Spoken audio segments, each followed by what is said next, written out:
Пайғамбар саллаллаху алейхи вассалам айтқан, 4 нәрсенің зикірін күшейткіле деген. Екеуі менен Алла робыңарды разы қыласыңар. Екеуі менен сіздердің мұқтаждығыңар, сіздердің ең чоң қажетіңер байланған.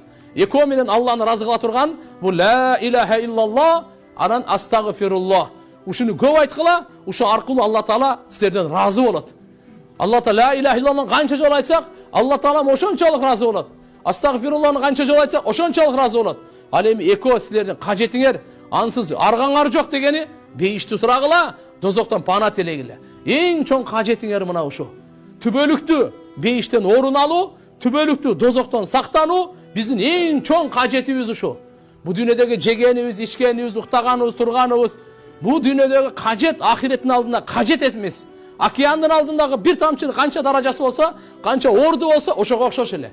Шон үчүн иншалла өзүбүзгө дуа кылайлы, элибизге дуа кылайлы, бүткүл үммөткө дуа кылайлы. Алла Таалам хидаят берсин, жүрөктөрүн иманга ачсын. Алла Таалам бейиштин жолун көрсөтсүн, шайтандын жолунан сактасын. Алла субхана ва таала бизди оңдосун, ички дүйнөбүздү тазаласын. Мунафыктыктан, жек көрүүдөн, көрө албастык, текеберлик, ач көздүк деген нерсенин бардыгынан жүрөктү тазалаган Алла Тааладан дуа кылайлы. Дуалар кабыл боло турган. Сөзсүз ар бир мусулман эркектин, аялдын Рамазан айда кайтарымсыз сөз бир дуасы кабыл болот. Калганы дагы боло бересе, бирок бирөөсү сөз болот деген да.